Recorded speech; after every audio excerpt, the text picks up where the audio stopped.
Hello and welcome to Auld Lang Schmooze, the Edinburgh Jewish Cultural Centre podcast. I'm David Ian Neville. Lesley Joseph is one of the UK's best-loved actresses. Known widely for playing Dorien Green in the highly popular television sitcom Birds of a Feather, Lesley has had an extensive career in theatre, TV and films. Her stage work includes touring productions of Calendar Girls, Annie, the original West End production of Mel Brooks' Young Frankenstein, and performing with the Royal Shakespeare Company. Currently, Lesley is playing the leading role of Mother Superior in the UK tour of the musical Sister Act. Sister Act is coming to Edinburgh, and I'll be asking Lesley about the show and her role. Today, I'm talking with Lesley about her life on and off stage. Lesley, thanks very much for taking the time to do this interview for our new podcast. I'm looking forward to hearing about you playing Mother Superior. But first, I'd like to hear about the time you met someone rather more high up in the Catholic Church. You took part in the BBC's pilgrimage programme. What was the pilgrimage and what did it involve? Well, this was called Pilgrimage, the Road to Rome. And I heard about this when I was doing Young Frankenstein in the West End at the Garrick Theatre. And I had an email from my agent saying they're doing a pilgrimage from the Swiss Alps, walking into Rome, and want to know if you're interested. It will entail 8 people from varying religions. I didn't sleep then for 2 nights because I'd never been to Rome and I was so excited. So I went to interview the person in Chiquet actually for a drink, and she told me all about it and I said, yes, please. Now, the pilgrimage, actually, the Via Francigena, goes from Canterbury to Israel, but the part we were doing was the Swiss Alps going into Rome. And it's 1,000 kilometres. The first 900 you partly walk and you partly go in a coach or cars. And then the last 100 kilometres you have to walk. Then you will go to get the testimonial to say that you have walked it. And that will be Via Francigena. So we started off, we all met in, I can't remember where it was, but somewhere in Switzerland. And I knew several of the people. So I had Brendan Cole, who doesn't believe in any sort of religion. I had Les Dennis, who, his mother was a Catholic, but then she refused to adhere to the Catholic religion after she was told that they couldn't get married in a church once they'd been divorced. Then we had Dana, who was a very staunch Roman Catholic. We had Stephen K. Amos, varying people. We had a Muslim, lovely girl, Marina Baig. And we started our walk, our hike. We slept in a different bed every night for 16 nights, which was tiring. Now, I was 72 at the time, but I love adventures like that. I was so excited. So first 900 kilometres, we walked, we talked, and what was really interesting was, as soon as you started walking, you started talking about religion. Even though you were walking through the most beautiful countryside, somehow our minds must have known we were there for some reason, and we started talking about religion. Then we'd sit and have dinner, and we'd talk, but it was great, great fun and incredibly tiring. So then we get to the last 100 kilometres, and we have to walk into Rome.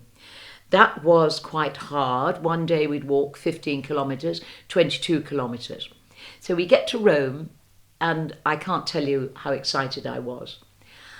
And as we walk into Rome, we're told by the producer that the next day we would meet the Pope. And that was a complete shock. So we had to get up at 6 o'clock on the Tuesday morning. The day before, on the Monday, we'd gone what I call backstage in the Vatican to the sacristy to get our testimonial to say we'd walked the 900 kilometres, 1,000 kilometres. So we went backstage, and in fact I've got it framed on the wall. It's my testimonial in Latin to say that Lesley Joseph has walked the Via Francigena. 6 o'clock the next morning we get up. And we go, again, through the Swiss Guard backstage, and we go and we get taken into a room in the Vatican where people don't go because it's part of the private quarters of the Vatican. And there's 8 of us. There's our producer and our director, and there's a cameraman from the Vatican, because obviously we can't film it because we could edit it in any way which could say something bad about the Pope. So obviously they have the control by filming it, and then they send us the film. And the Pope walked in, and we had half an hour with the Pope, which is unheard of for nobody from the BBC had met him. So what we had to do, he came round to each person, and Stephen K. Amos was on my left, and we just had to shake hands and say, hello, Stephen K. Amos, comedian. So he came to me next, and I said, hello, and I went into a sort of monologue. I said, hello, my name is Lesley Joseph. I'm 72 years old. I'm an actress and I've just walked 100 kilometres on the Via Francigena. And I feel incredibly rejuvenated, both emotionally, spiritually and physically. And he burst out laughing. And he said, you don't look 72. And I said, I know I don't, do I? And then I carried on talking for a little bit and then he moved on. Greg Rutherford, the Olympic champion, was on my right. And he was so shocked. What has she just said? So he just shook hands and said, hello, Greg Rutherford, Olympic champion.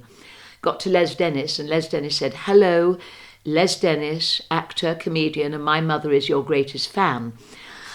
And then he went on. So we then had half an hour of talking to the Pope, which was incredible because, well, nobody we knew had ever met the Pope. And normally if you meet the Pope, it might be a private meeting, but literally he would bless you and move on. But we had half an hour. It sounds as though you were just very natural with him. Well, we'd just had 16 nights sleeping in a different bed, and he was so lovely. He was gentle.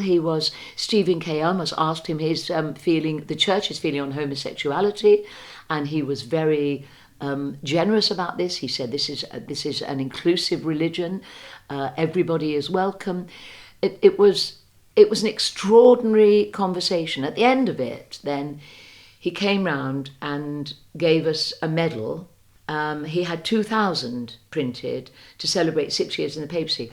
So he got to me and he gave me a hug and then he gave me a kiss and then he gave me the medal. He laughed again and he said, you still don't look 72. At which point I put my hand on his and said, bless you. So everybody just burst out laughing because I'd just blessed the Pope. But I often do that. I'd often say, oh, bless you, as just to say thank you to somebody, but not to the Pope. So we got outside and we all burst into tears. And there's a picture on my mantelpiece of me meeting the Pope. And it was one of the most extraordinary experiences, I think, ever. One of the three, I think, top moments, I would say, in my career.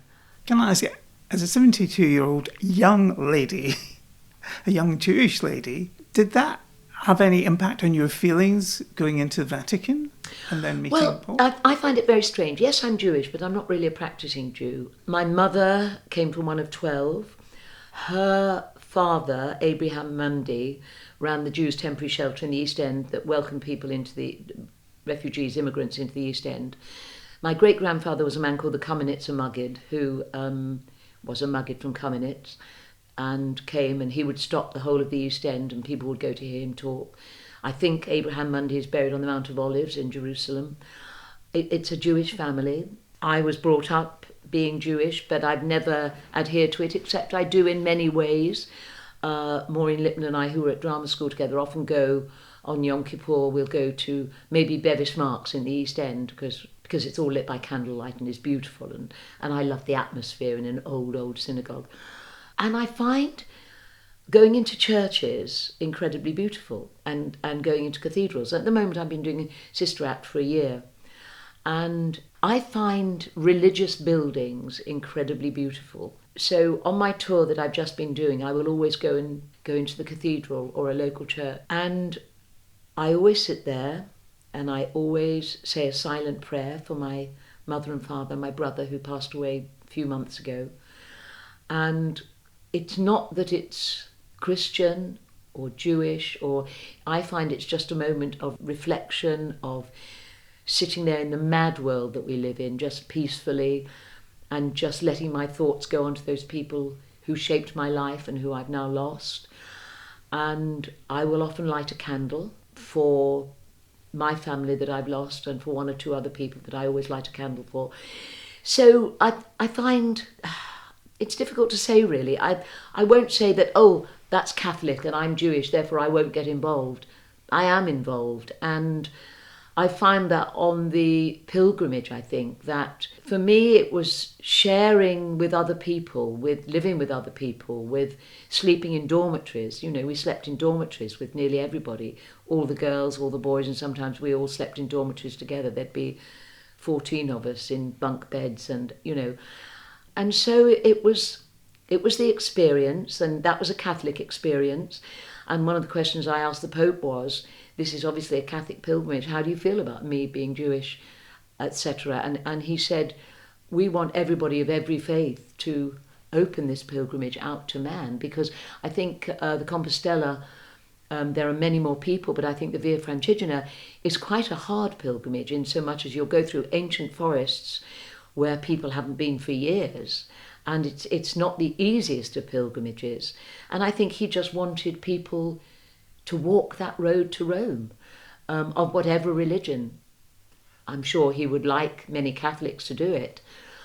So I must say that, yes, I'm Jewish. Yes, I love being Jewish. Yes, I do Yom Kippur and Seder night I love. And sometimes my cousin Janet Mundy and I will do it during lockdown. We did it long distance on Zoom, and we had all the family together in various parts of the country. It's interesting because there's so much sort of cross-fertilisation between religious buildings. Synagogues have been built by architects that have built churches, and possibly vice versa as well. But there's also something else about different faiths that just find things in common that maybe do come from their faith beliefs or other things in their life. And walking seems to be a great way of sharing conversation. Well, what was really interesting was there was one part of the pilgrimage where Maureen Baig, who was a teacher in the East End, she's a Muslim girl, very beautiful. She used to get up an hour before everybody else to put her makeup on in the morning, which I found extraordinary.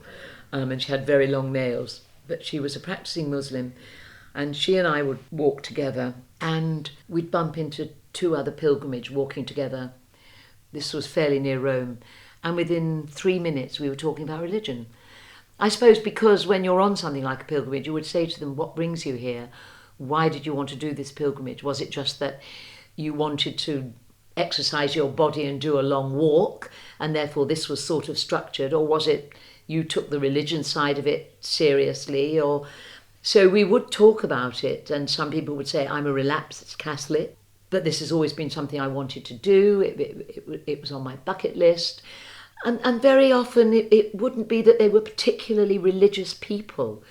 But then, everybody on the pilgrimage was always fascinated when you go into, just on a historical point of view, when you go into a beautiful church and you'd look at a window that had been there 500 years. I think part of what I find fascinating with those buildings is I'm an actress. I'm always pretending to be somebody else. And I think whenever I go into an old building, I always think, I wish I was back there. I wish it was a time lapse now and I'd gone back to the Elizabethan times. I think that's why I love being other people, like playing in Shakespeare or whatever, that I'm playing somebody else in a different era. And I think some of the churches you go into, when you look at it, I just was in Canterbury Cathedral, is just extraordinary. So I think being an actress, it was always partly, I know where I went to see Thomas à Becket was stabbed to death, and it was, I found myself, I want to go back in a time lapse, back and see people wandering around this church in costume and back to how they were. And I always find that very interesting and for me, very often it's about the architecture and just the peace and quiet, as opposed to what the religion actually says. Yes, and obviously if you haven't done it in Edinburgh, going to Holyrood House. Oh, I've done Edinburgh many times. And in fact, many years ago when I was in Edinburgh, I stayed in John Knox's house. The person who owned John Knox's house was also the person who ran the Netherbow. And I was doing a play which actually won a Fringe First in the Netherbow Theatre on the Royal Mile. And we slept in John Knox's house. Now, I found that extraordinary, this beautiful house. You go up the little steps and there's this old door. and you go inside, and this is where I'm not, I find Yes. it quite difficult there. And every time I go to Edinburgh, which has been many times, I've done 7 festivals, I always go around Holyrood House and the little bits where all the stabbings took place, and again, just absolutely beautiful and historic. And I love history. I don't want to wipe history out. We should learn from history, and you can't change history. So I love historical buildings. I love buildings that are 400-500 years old. I find fascinating. And then, of course, you have the Parliament building absolutely opposite, which is very, very modern, and the juxtaposition of the two of them, Holyrood. But Holyrood is beautiful, and I've a few times climbed Arthur's Seat, yes. I find Edinburgh incredibly beautiful, and just full of living history, which, again, I love. Exactly, I love it. I love it as well. And you were talking about, you remember when you're in these kind of buildings, you think about the people that were there hundreds of years ago. And I do too. And I think about the people that built these buildings, and what that must have been like, because they wouldn't have the modern equipment we have. But last night when I was preparing for today, I was reading about the Jewish temporary shelter, which your grandfather was involved Abraham on. Mundy, that was in Lehman Street. Yes, at the beginning of the 20th century. Yeah. Well, at the end of the 19th and beginning of the 20th century. And I was thinking, that was a real humanitarian initiative. And although it was called the Jewish temporary shelter, I believe at times they did take in people of all faiths and none as well. I'm sure they did. I mean, I don't know a lot about it, but funnily enough, in one of my cupboards here, I've got a huge typed book, which hasn't been published, written by Abraham Mundy on the Jews' temporary shelter. And I must get it out, and I must take it and have it printed, actually. Yes, I mean, funny enough, I did a TV programme called Secrets of the Asylum not so long ago, because I sadly had an aunt who wasn't well and was in an asylum. And as a result of that, they did a lot of digging into... And when I first did Birds of a Feather, I had a letter from somebody who said, my father, and I'm not sure about the mother, my father, Mr. Morrison, I think it was, worked for your grandfather in the Jews' temporary shelter. And she'd got her number and everything. And because I was in the midst of just doing a very successful TV programme, which lasted over a period of 30 years, I didn't ring her back or contact her. And then when I got some of the forms to do with my lovely Auntie Annie, I realised that Mr., I think it was Morrison, had written on it, and I thought, oh my goodness, why didn't I ring their daughter back? And then I could have found out all the details about, but of course, that was on another planet at the time. When you're doing a television programme, you don't think, oh, I must dig into the past of my grandfather. It's only when you have a little more time and you've come away from it and you are maybe doing something where you suddenly think, oh my God. And yeah, I had some video footage of the Jews' temporary shelter. I mean, I don't know in detail who they took in. I just know that Abraham Mundy ran the Jews' temporary shelter, and he and my grandmother eventually during the war moved to Victoria, and my grandfather wouldn't move with her because it overlooked the Catholic cathedral, and they lived in a flat in Victoria. And the wonderful thing about my mother's family, there were 12, they had a big party, we used to call it the flat party, every year. So you can imagine I've got a lot of cousins, and they all met in the flat, and May and Curly used to live there, and we all had to do something. We either had to, my brother played the violin, so he would do that. I would say a poem. Angela Mundy, she and her family would write a play, and they'd do a play. You know, everybody would do different things, and that overlooked the Catholic cathedral, but my grandfather did go to the party. But yeah, he ran the Jews' temporary shelter for many years. Just come back to your great-grandfather, he was a preacher, wasn't he? He was a man called the Kamenitzer Maggid, yeah. Yes, who escaped the pogroms and came to the East End, and all I know about him, I mean, if you Google Kamenitzer Maggid, it will tell you all about him. He was a passionate vegan, and he wouldn't wear leather shoes, And he was apparently a wonderful, wonderful speaker. And Judaism in the East End would stop when he would give a lecture, and they would go to hear him speak. Yes, I read that, and I was really interested to know that he was a vegan as well. I'm sort of vegetarian stroke vegan, and that's really interesting. And he clearly was a very charismatic figure, and so obvious question: you're a very charismatic actress. Well, you know, funny enough, when I'd heard that he was a very good speaker, and because it's always fascinating to try and trace down where did that come from, because my father was in business and my mother used to go and work as his secretary. My brother was an accountant. I have one cousin, Pippa, who lives and works on a circus in Italy, and that's what she did. But nobody else in the family went into theatre.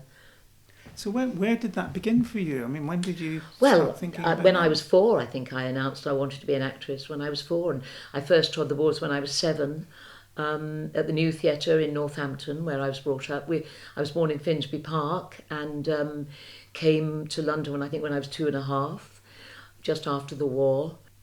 At 7, I went on stage at the New Theatre, which is now demolished, sadly, and I sang, "With my hands I clap, clap, clap, with my feet I tap, tap, tap, right foot first, left foot, then round about and back again." That's all I remember. Don't lovely. remember anything else. And then I had elocution lessons. I did all the Lambda exams. I went to Miss Edgecombe to do my elocution. I joined the Mask Theatre in Northampton, which I'm now patron of. And my father was a very keen photographer. He was a photographer in the RAF. And he videoed me playing Hermia in The Dream when I was about 16. And not all of it, obviously, but I've got that on video. I've got videos of me when I was 2.5 in my dance class. I was always involved with performing I played Elizabeth I in the school plays. And I remember they did This Is Your Life on me down in Southampton many moons ago. And Michael Aspel had come on, and there were various messages. They couldn't be there. I think Miss Rawding was there, my French teacher, but from Miss Lightwood, who was an amazing headmistress. And I remember she called my parents in one day and just said, "Look, I really think you have to let Lesley go on the stage." So she'd seen what was happening, and I think after that my parents thoroughly supported me going to Lambda and all of that. So it all started there, and then I went to Lambda, where I shared flats with Dame Maureen Lipman, and that's where it all started, really. And I mean, for many, many years, I just jogged along, but I've always loved theatre. And when I went into the business, television wasn't such a big thing. I remember when Mo and I left drama school, we had to fill in a form just so they knew the sort of direction you might go in or want to go in, so they'd know where to push you.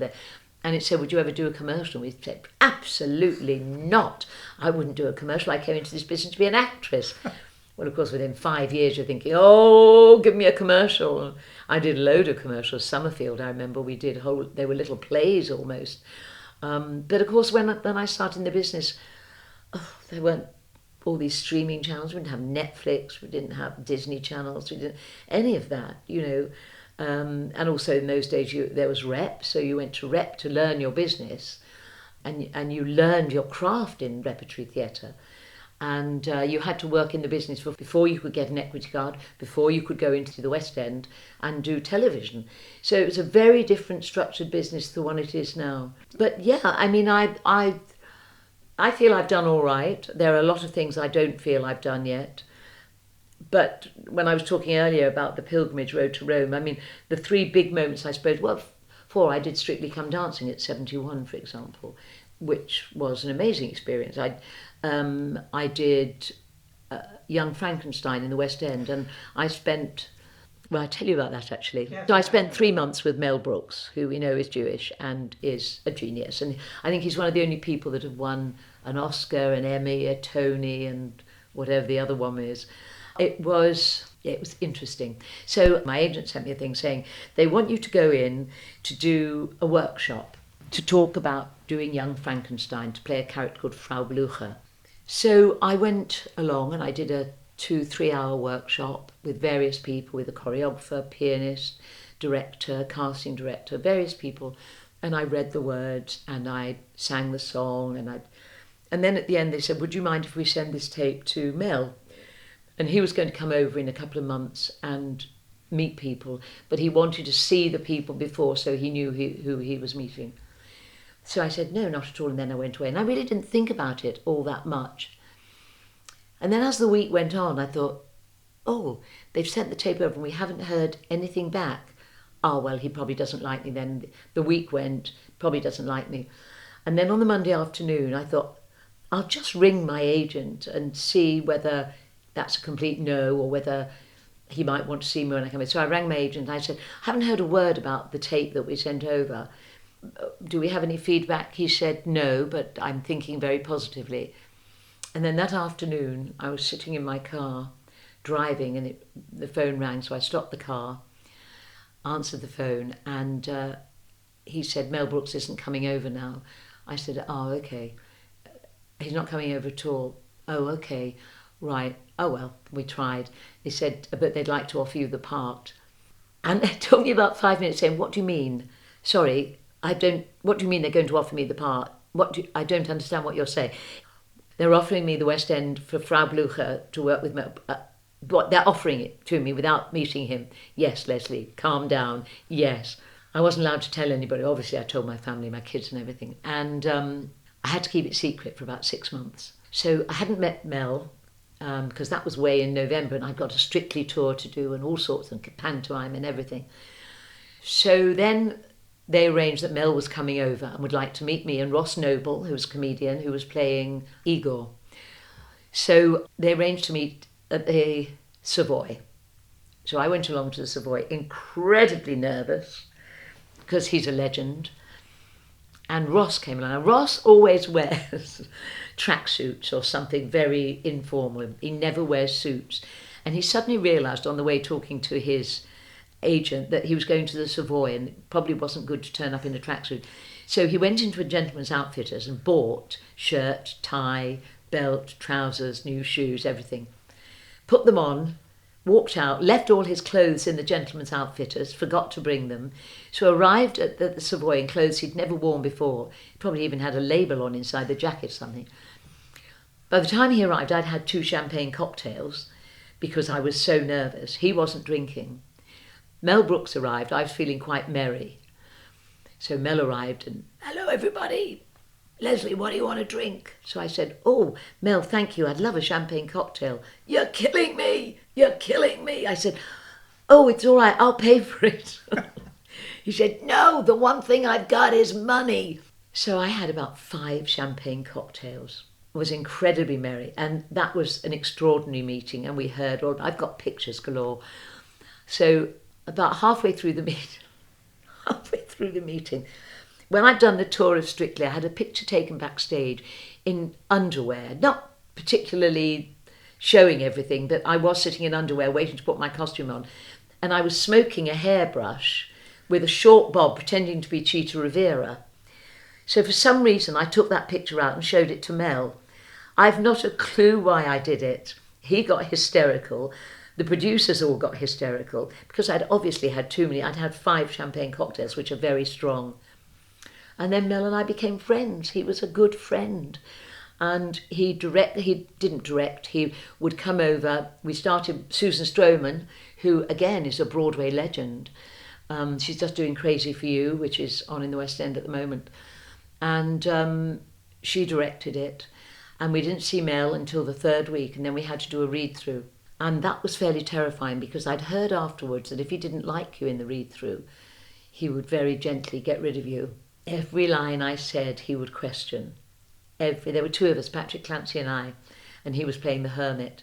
Every line he would question. And I questioned back on some of them. He said, well, cut that line. I said, no, you can't cut that line, Mel, because that leads on, and I stood up for myself. In the end, I got an Olivier nomination for it. And he was there for about 3 months. It was one of the best experiences ever, working with him and doing that show, which was absolutely stunning. have to ask you, when you say he questioned every line... Well, because he would almost want line readings. So the line readings are when, if I say, I don't like the way you're doing that, he would say, no, what I want is, I don't like the way you're doing that. So he would give you a line reading. Not every line, obviously, but every scene he would pick 2 or 3 lines. But there's a rehearsal process. There's a rehearsal process where you have to do the lines and you find your way, and it's how you speak with other people. And of course, he knows that. But I think as much as anything, Mel wanted to put his stamp on it as well. Mm. And I think sometimes a line reading can give you a guide. I think it's a 2-way process. I mean, I think it's a 3-way process. You've got Susan Stroman, you've got the actor, and you've got Mel Brooks. And Mel wasn't always right, funnily enough. I mean, in the middle of my song, he wanted to take out a few lines. And I disagreed with him. I said, if you take out those lines, the few lines that come after that don't make sense. Can we keep them in? We did keep them in, and he said, no, you're absolutely right. Because sometimes as an actor, when you're doing it, he would never have played my part. So he would not have known how it felt to be on your feet playing Frau Blücher. He knows how he wrote it. He knows how he wants to hear it. But how he wants to hear it might not be my interpretation or my interpretation with Susan Stroman's direction. So, but in the end, we all arrived at the same place, and he absolutely adored it. And possibly this is why he's a genius, because he knows how to listen as well. Maybe, yes. I mean, but again, times change. When he first wrote that, times have changed between then and now. So things will be slightly different. Language will be slightly different. People will be saying different things. Some things will be cut because they don't want the audiences to hear it. Especially now, things change quite a lot. So I think, yeah, he was very good with accepting how we were. And of course, we're just vessels. A lot of the time they will say, cut that or do that or try it that way. And between you all, you get to the end result. But I know that very often as an actor, you need to be able to say, can I just try it this way? Because you have an inbuilt sense of rhythm. I was brought up on classical music, and the one thing I do feel is my strength is comic timing. And a lot of that was to do with being brought up with music and poetry. Because timing is everything, and you can't teach comic timing. You can't tell somebody how, you wait for that beat and then you come in. It's something you feel. And that's the one thing when you're playing with an audience, every audience is different. So every scene will be different. Every line that comes out will be different. Sometimes it'll get a laugh. You'll have to duck and dive round it to move on to the next line. Sometimes it won't get a laugh. So you might think, well, I'll try and get the laugh on the next line. So you're constantly changing. It's constantly... I mean, I often found when I was doing a play, on the last day, when sometimes you relax, maybe more than you have the whole of the run, something will suddenly fall into place. You go, oh my God, that's how that line works. And that will be on the last day. And I never stop trying for that. I always try and get through it all to get to the last day and find that, oh my goodness, I found something new. That's the magic of live performance. Absolutely. Whether it's theatre or music, yeah. Every night can be different. Yeah. And that's part of the excitement, isn't it? I think both for the audience, but... It is, and I think for me, I always went into the business because I wanted to act on a stage. And I think it's that live theatre feeling that you get where every show is different, every show is done as a unique performance. For that, you haven't got that number of people together. They're all different. Some might be very quiet, other shows might be very loud. Some you might have to pull them in, some you might have to push them forward. Sometimes with the comedy they can sit very quiet and be on their feet the second it ends. Every single show is different and every single show is unique, and that's... I haven't watched half the episodes of Birds of a Feather. We did something like 130 episodes.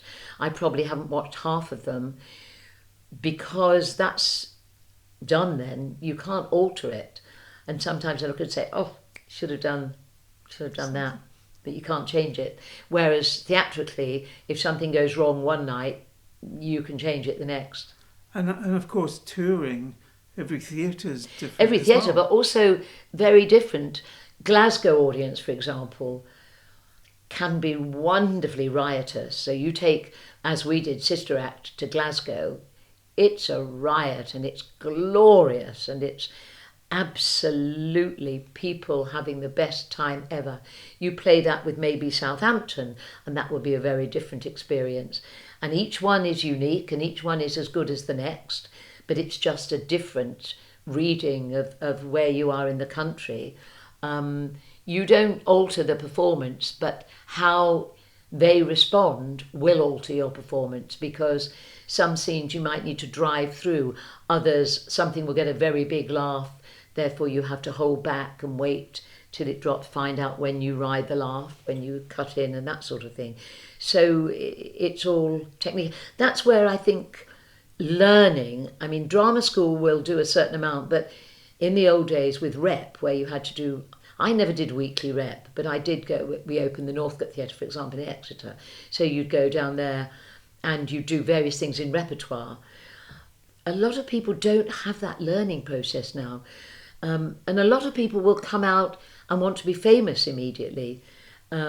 Because again, what reality television has done is given people a platform that they never had before. And a lot of reality people will come into the West End or do something and find that they're good actors.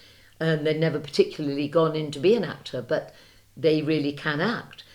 And that's fantastic in many ways, that, you know, I don't mind how people get to where they get, as long as they deserve to be where they get, as long as, you know, they are good or they're learning. Okay, so we've not talked about Birds of a Feather. Tell me about Birds of a Feather, fantastic series, went on for years and years, very, very popular. How about your character? Well, the character came out as a result of a play that I did in the West End called Exclusive Yarns, which we started at a place called the Good Luck Theatre.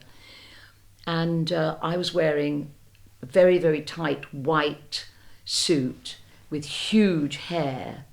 And I was running a wool shop in Primrose Hill, but I used to talk about wool like Alexis Collins, or whoever it was, would talk about oil. You know, it was very... And I invited Maurice Grand Lawrence Marks, because I'd done a sitcom with them before called Roots, because I thought they could use the writers. So I remember Lawrence came with his wife, Bridget, and it was the day that Anne Charleston from Neighbours was in my dressing room having a glass of champagne after the show. And he came in and he said to me, "Would you like to do a sitcom?" And I said, "Well, send me the script." And he sent me 2 scripts of Birds. Now, I don't know whether they wrote it for me or not, but nobody else had been considered. So sent me the scripts and I read it and I rang and said, "Yeah, I'd like to do that." And that's sort of how it began. And I don't know how my character was born, but I think they based it slightly on several people they knew. One who used to wear a white mink and go to garage and always get young men to fill the car up for her while she just hovered with her white mink. And I read this character, and I remember on the first episode, Dorien was having an Anne Summers party. The one thing with Dorien Green, she was Jewish, but I didn't want to play her Jewish. I didn't want her to be stereotypical. And I didn't want her to be somebody who always comes in wearing something outrageous, looks lovely, and then walks away again without you sort of digging into this character, without you feeling something for her. So I was always very careful to make her a rounded character and not just a stereotypical cardboard cutout wearing these fabulous clothes. And I think we succeeded, and we all worked very carefully together on that.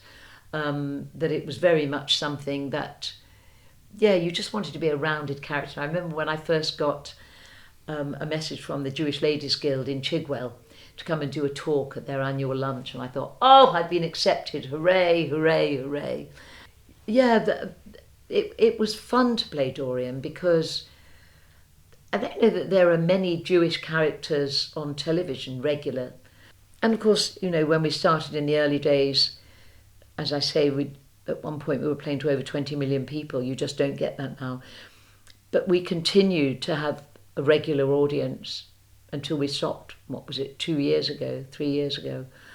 And now, you know, people used to watch it as a child, then as a grown-up, and then as a granny. So over that period of 33 years, you've got a very wide age range of people who used to love Birds.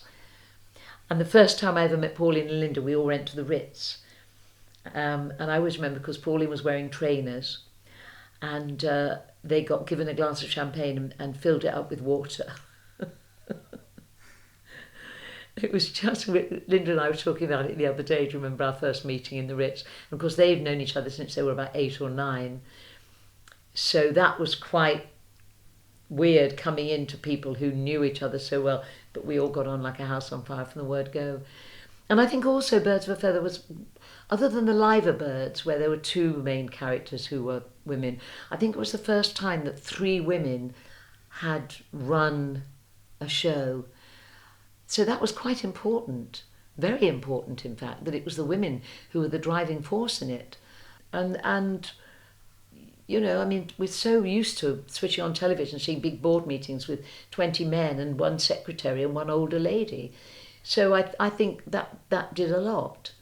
And I think the important thing was that they were rounded characters, because I think all the great sitcom characters are 3-dimensional, you know, and you feel for them. You know, and Dorien, of course, was very big and funny and everything, but you also made us feel for her. Well, that was illuminated in a way that there was a scene in the kitchen between Pauline's character Sharon and Dorien where I think they'd had a house fire or a flood or something in there, and Sharon was in Dorien's kitchen and she was saying about her house how immaculate it was and asking her whether she'd ever wanted children, and Dorien's line was, "There comes a time in everybody's life when they have to choose children or carpets.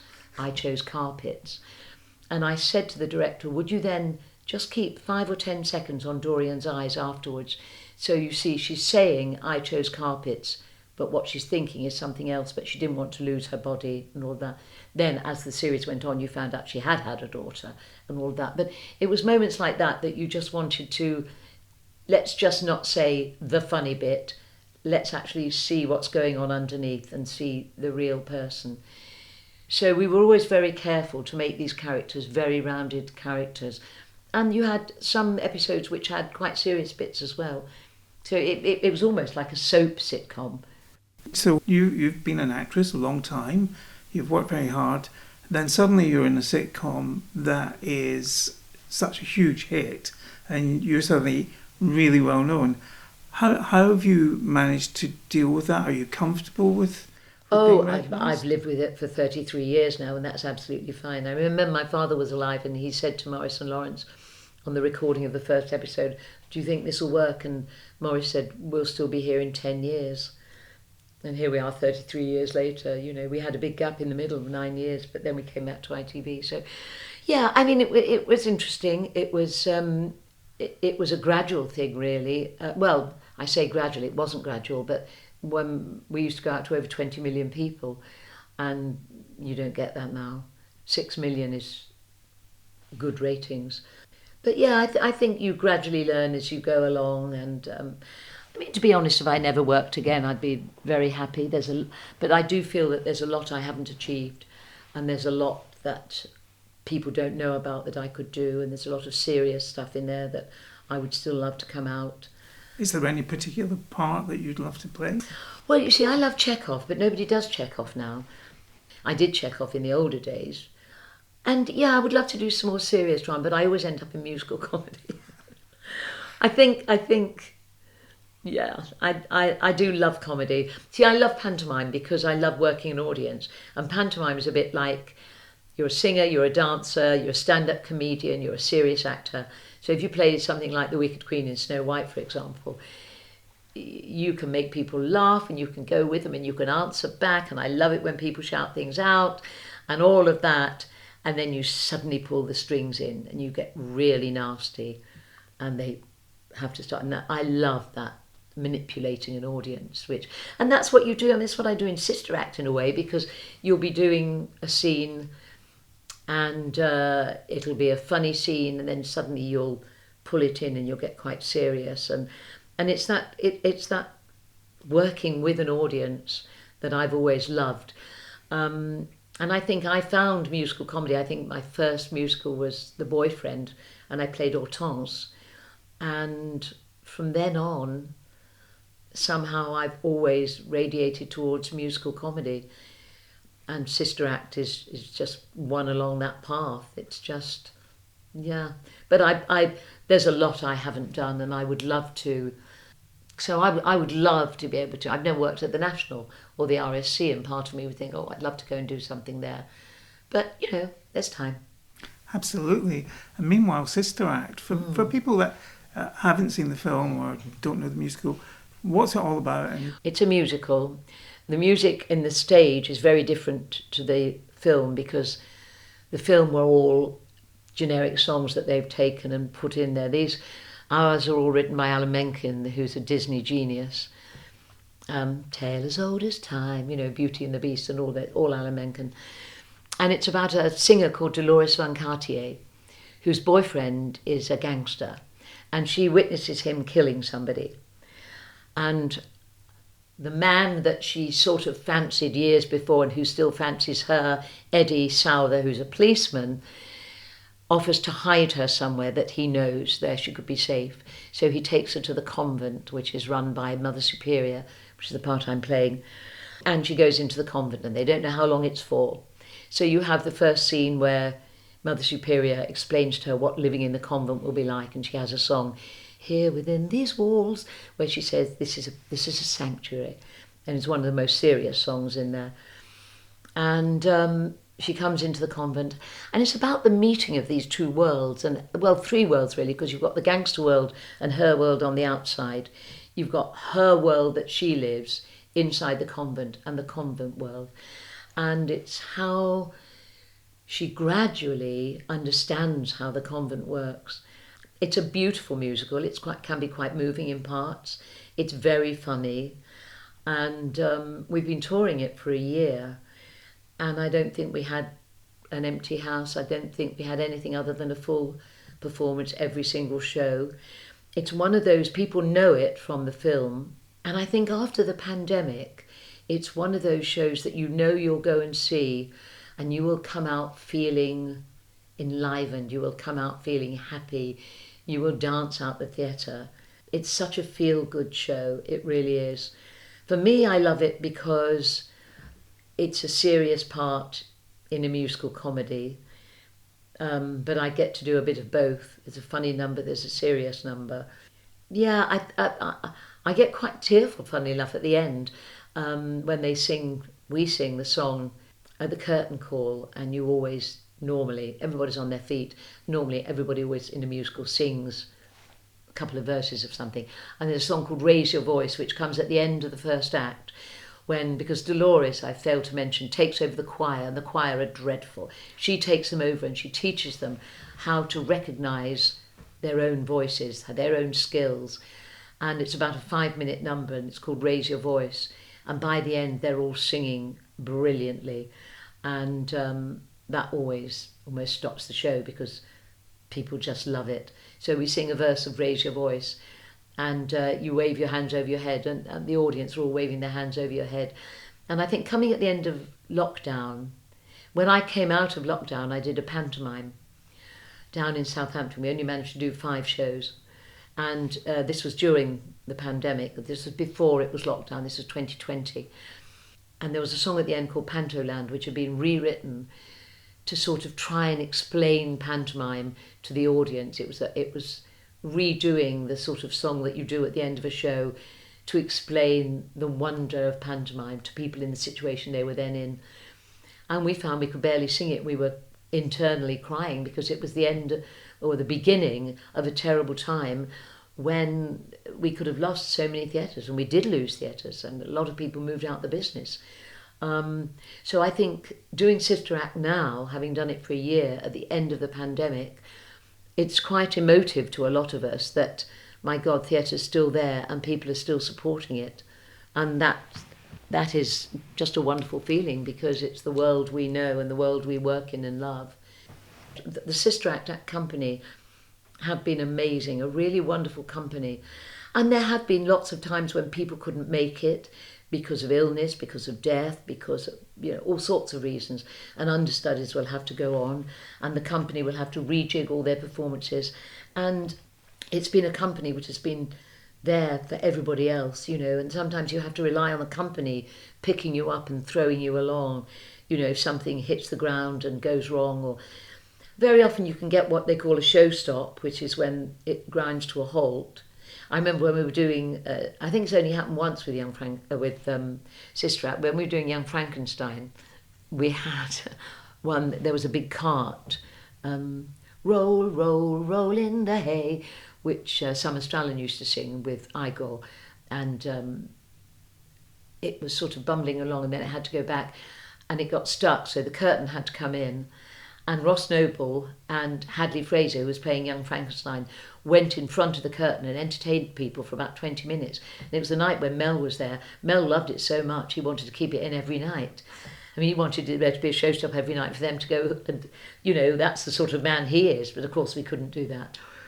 So have you a message for people in Edinburgh who haven't booked to see Sister Act yet? Oh, goodness. If they haven't booked and you want to go and have a good night, I'd say book, because it is great. It is great fun, and it's moving as well. And it's about finding community, and I think that's the one thing that lockdown did. I know in the street where I live, our community WhatsApp group, we used to exchange vegetables. Somebody put, I've got too many parsnips, anybody got any carrots? And used to leave it outside your door. And it built a community in a way that probably you never had time before. And I think that's really important. So it's about community, it's funny, it's lively, it's beautiful to look at. And yeah, if you want a good night in the theatre, I'd say come. Then I hope people do, and I'm sure they will, and I'm sure they'll have a great night. Lesley, thanks very much for giving your time to talk to me and take part in our podcast. It's been my pleasure.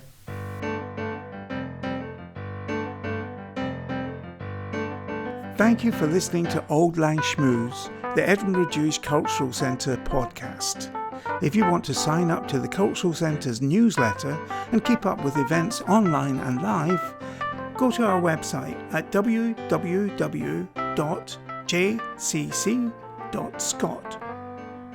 This podcast was presented and produced by me, David Ian Neville, with music by Phil Alexander.